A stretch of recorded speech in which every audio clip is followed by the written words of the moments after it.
Gusto ng ilang senador na itigil na ng Senate Blue Ribbon Committee ang investigasyon sa umano'y overpriced na konstruksyon ng Iloilo Convention Center o ICC. Proyekto ito na pinondohan umano sa ilalim ng Disbursement Acceleration Program o DAP mula sa pag-iendorso ni Senate President Franklin Drilon. Ayon kay Senador Antonio Trillanes IV, wala nang dahilan pa para ituloy ang pagdinig dahil wala namang ebidensya ang mga nag-aakusang overpriced ang gusali.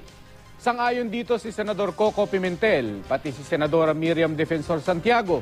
Tinuligsa naman ito ng United Nationalist Alliance na partido ni Vice President Jejomar Binay. Tila hindi raw patas ang pagtrato sa mga iniimbestigahang resource person sa pagdinig. Bakit daw pinayagan ng Senado na tumuloy ang investigasyon sa mga aligasyon kay Binay kahit wala rin umanong matibay na ebidensya ang mga nag-aakusa? Sabi naman ni Senador Grace Poe, mismo mga mambabatas ang may ebidensya para sa naturang investigasyon.